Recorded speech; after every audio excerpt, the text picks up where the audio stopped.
righty, we'll start in the front row. Clay. Justin, congratulations. What happened from the first to the second quarter? 16 yards in the first quarter, 3 points, 296 yards, and 24 points in the second, and that kind of sealed the deal in a way.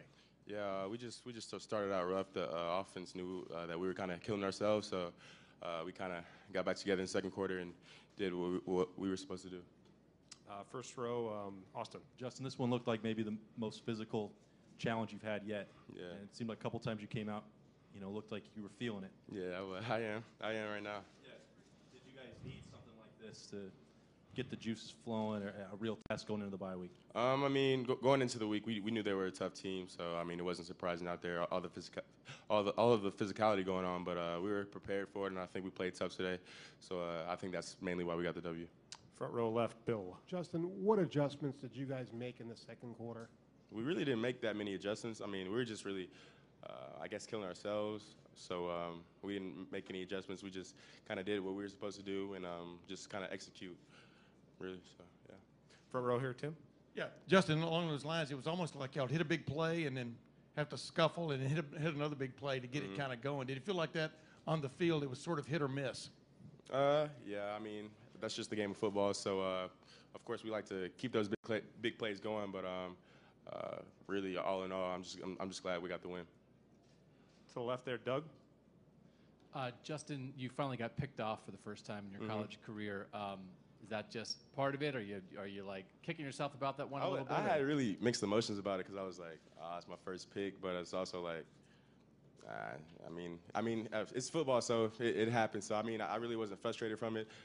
So I think y'all jinxed me a little bit talking about it so much last week, but it's all good. So just gonna move on to the next game. Front row, Steve. Yeah, Justin, the touchdown pass to Ben Victor. What happens on that? Looks like you're drifting right, and you draw the safety. I think came up and kind of put him in no man's land. He had to either take you or Victor, and then what Benjamin does with the ball after that was pretty special as well. Yeah, I mean, that was a great play call by coach, and it was just the way we practiced it. So just going over it a lot of times in practice, I think that helped us execute it in the game. Jared, Justin, the bye week comes up here next week, and I'm wondering, because of the physical nature of this game, and these guys are going to have bumps and bruises, and it's going to be real. Is it a perfectly timed bye week? Do you think this is a perfect position for it? At least for me it is, because this is definitely the most banged up I've been after a game. So I'm definitely glad we have a bye week next week. So I think we're just going to all just get in the training room, just get our bodies back right, and just get ready for the next game. Front row, Nathan. Justin, that first series when you came out, we haven't seen many teams be able to get to you and rattle you like that. Just kind of what's going through your head when after that first series? Really nothing really. I mean, you just kind of have to forget about that first series, see what we did wrong, see what we can improve on, and just kind of move on to the next series, really. So you can't really dwell on it for that long. You just kind of see what we have to adjust and really just kind of see what adjustments we have to make going on to be successful. We'll go in the front row, Rob. Along the same lines, did it cross your mind seeing that pressure that you're going to have to run a little more tonight? You absolutely did. I mean, not really. I got kind of just play the game. I mean, when you're out there, you're not thinking about I'm running a lot, so I'm just really just doing what I need to do to help the team win. But yeah, I really don't have much to say on that. Back row left, Tony. Justin, what does it say about this offense that you guys could put so many yards on a defense that is respected nationally, that's right up there at the top with the best? I mean, yeah, I think, of course, Coach Day leads the offense, and then we have great O-line, great running backs, great receivers. So I think once we kind of put it all together, because I think we showed flashes, but we really weren't consistent throughout the whole game on the offensive side of the ball. So if we just get better at that and just being more consistent, I think we'll definitely be one of the best offenses in the country. Got time for just a couple more. Ari?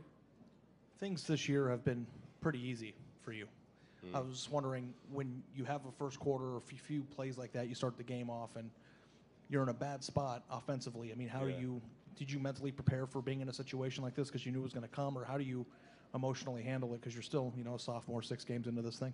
I mean, when that stuff happens, I mean, you have to just really forget about it. Coach is saying, move on to the next play, settle down. So he just kind of reminded me to keep settling down and just play the game like it was practice, really, because when the game comes on, you just kind of go back to your training. So, yeah, I think that's what we did a better job of in the second quarter. And 2 more. First one, Steven. Justin, I know we talked about you throwing a pick all week, and then you threw a pick today, but what exactly did you see on that throw that maybe? Yeah, so it was a rollout play, and Garrett Wilson, he was playing X. He was supposed to clear the corner out, but they were in zone, so the corner fell off on KJ, and that's why that happened, and I just didn't see the corner falling off, so that's on me. Joey?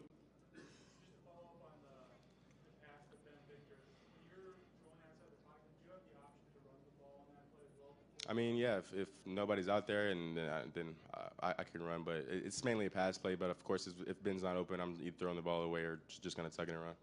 Thank you, Justin. Thanks.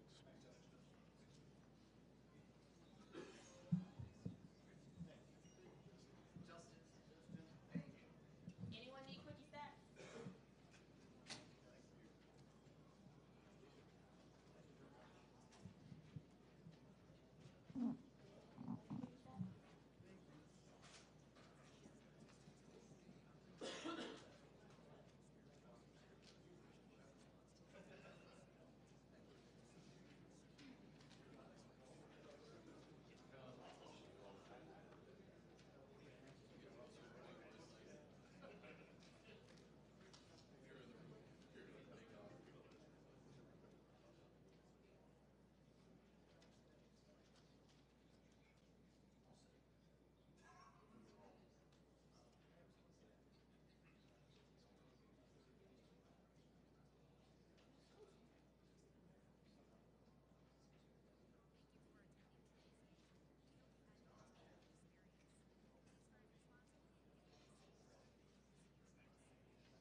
Again, want to thank everybody who came out tonight with the blackout. I thought the atmosphere was awesome. It was electric.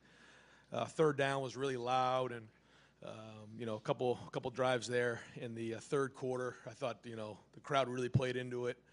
We get the missed field goal, a couple 3-and-outs, and that I thought was really important to play good in the third quarter. And the crowd was awesome all night, and really appreciate Buckeye Nation and their support. So, take any questions. Over here to the right, Jared. Ryan, what would you say was the biggest change from the first quarter to the second quarter? Well, we got off schedule a little bit. We knew it was going to be hard to run against these guys. It always is. But on third down, we didn't do a great job, for a couple different reasons. And then we hit a third down in the second quarter, big third down conversion. I think it was to KJ.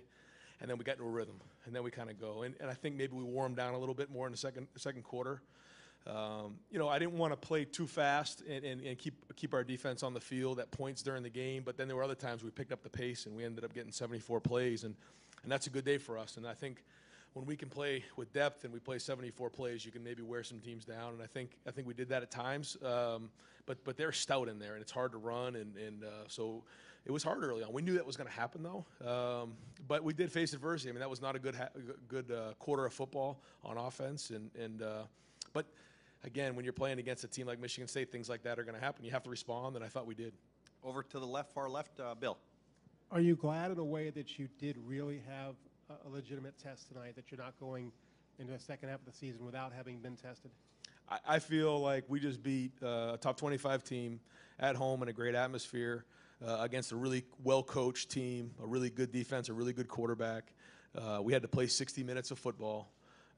To hold them to 285 and to have 529, that's a good day. And I think the best part about that is, we all kind of got off the field feeling like we can't wait to get on the film and figure out where we can improve.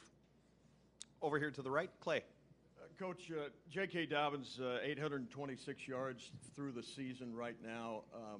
How impressive was the 67-yard touchdown from your vantage point? And Have you seen a transformation in his speed from last to this? Yeah, I have. Yeah, I mean, that was a home run hit right there that I think really changed the game. Up to that point, we started to get it going a little bit, but that kind of shifted and turned it in, I think, almost to a 300-yard quarter. And anytime you can hit home runs like that in a run game, boy, it's a huge one. But again, to me, it's one thing to go, a 20-yard gain, but to come out the back end and like, was it 60-something yards? Yeah, 67 yards. That's a game changer. And to your point, there were times in the past where maybe he'd get a little tired when he got to like that 40-yard range, but he came out the back end of that thing, and that was really good to see. Over. For sure. Over to the left, Stephen. Coach, you got a quarterback who just threw his first interception as a college football player. Is there much of a conversation with him when he comes over to the sideline about what happened? Yeah. The conversation was, I told him it was my fault. The look was not the one that we wanted in that look. And the thing I told him is, I'm not always going to be right. You got to make me right sometimes. And when the look isn't right, you got to throw that ball into the stands, and we got to live to see another down. But that's my fault. That's not his fault. That was not the look we wanted on that play, and so I'll take the blame for that one. Over here to the right, Austin. Ryan, how much more do you learn about Justin in games where it's not all perfect the way it maybe was or seemed to be the first 5 weeks?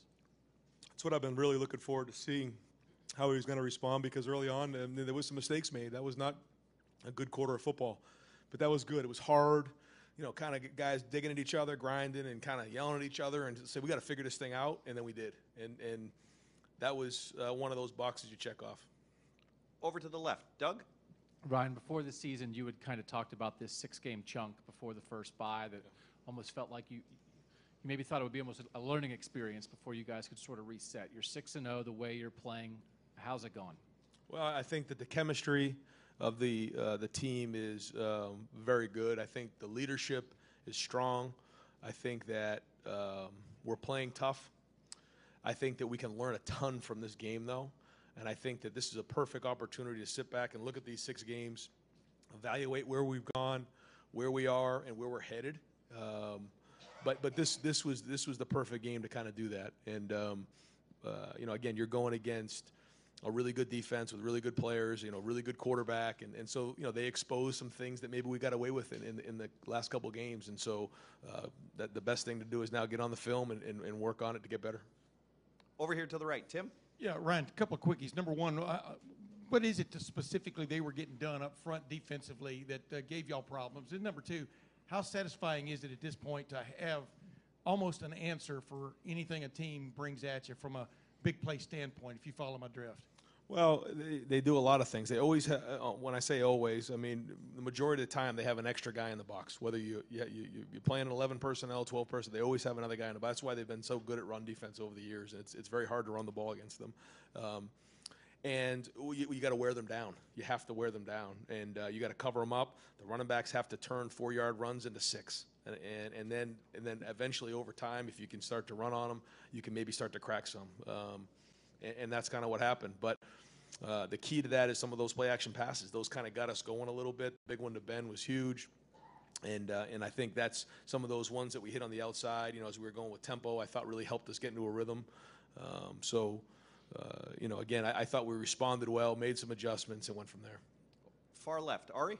Hey, Ryan, Damon Arnett didn't play in the second half. Do you have an update on what happened with him? No, the staff, kind of got him out of there, and so, he's going to be fine, but they're going to evaluate him tonight. Also, with the way that Justin came out, it kind of seems like it was a little bit easy for him at times this year with his talent level. With coming out for the first 2 drives and, maybe sensing that first bit of oh no of his young career, how did he handle that? Have you guys been preparing for that moment, and what was your thought process with the way that he handled that? Yeah, those drives weren't good. We didn't do a good job on third down, and it wasn't just Justin though. It was everybody up front, and some guys on the perimeter not doing a great job, and we were kind of just moping around a little bit early on. And but as the leader of the offense, you're in charge, so you're ultimately responsible for it, and we got to get it right. And the same thing with me, or the coaches. We got to take ownership of this too and figure the problems out. And but that's what playing against a team like Michigan State in the Big Ten, a conference game like this, is. It's just hard. It's a grind. It's gritty, and it was great to see the guys respond, especially in the second quarter. Folks, we're going to only have time for a couple more because I've got players out here and I don't want to lose them. Front row right here, Nathan. what went into the decisions at right tackle tonight, and then also what did you like about the way the offensive line, how they played as the game went on? Yeah, I want to see when we get on the film what it really looked like. But to me, it looked like they were fighting in there. I mean, those guys are good. I mean, up front, they're as good as we'll play.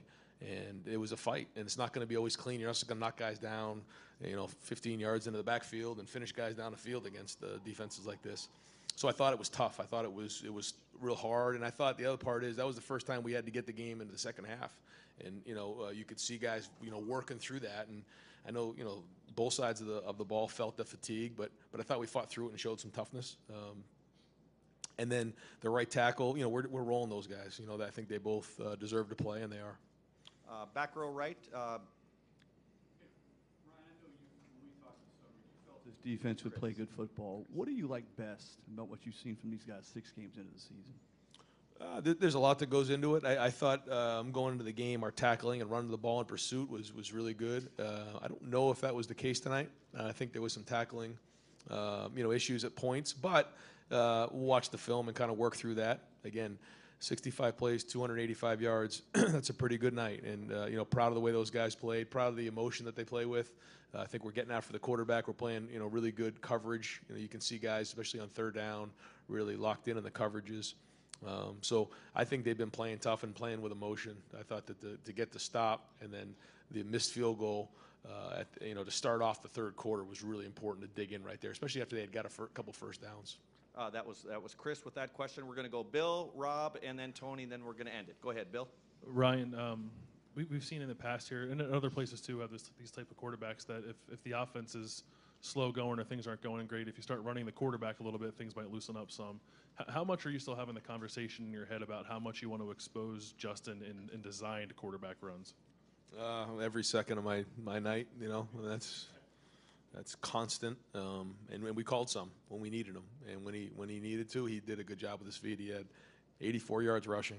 I mean, those were big yards, and the impact that he can have is huge, as you can see. That kind of kept us going when it was tough sledding in there, and he's a competitive guy. He made a lot of plays, and hats off to him and his toughness. Blowing his shoulder in there, and the goal line run, that was a hard run. There wasn't much there, and I'll give him a lot of credit. Front row left, Rob. Yeah, every game's a chess match. Nebraska ran the wishbone. You get a wrinkle every time. Did Michigan State do anything different that you guys had to adjust to? Seems like every team does that. No, they're running the same defense they have. I mean, they were blitzing, more than maybe they had coming into the game, but it wasn't anything that we hadn't seen before. 6 games in, how are you adjusting? We've talked about the players. How do you feel about the play calling, where you have kind of evolved here? Hard to say. It's not just me. It's the whole staff and the whole offense. I think we're all in this journey together, trying to figure this out. And I think our in-game adjustments and communication has really been pretty solid this year. And Stud and Kevin talking about the run game, and then Mike, and I kind of in Heartline talking about the pass game, what we like in between series, and they're doing a great job because I'll click over and get over with the defense a little bit to make sure I'm in tune with what's going on there and in special teams, and then I'll click over and get some real good feedback on what they like coming in to the next series, and that's really important. It helps me as I'm going back and forth. You just feel a lot more comfortable than you did game 1? Yeah, do. And final questions, back row left, Tony. Ryan, you've been preaching toughness since you took over. This was a tough game. I'm just wondering your assessment of that area immediately after the game. I thought, to beat a team like this, you have to play tough, and we talked about going into the game, and I thought we did, and to finish off these 6 games tough. And, we gave the game ball to Coach Mick because he's the guy that this whole thing is built upon. He's the backbone, and he's the blood that runs through this whole program. And to say we're tough, it's because of him and his strength staff and all the work that they put in with these guys. And then our coaching staff obviously getting on the field and doing the same thing in the meeting room, and it's everybody involved, and we're all into this thing. And I think they're taking a lot of pride in being tough. Coach, thank you very much. Folks in the chairs, if I could get you to move them over to the right.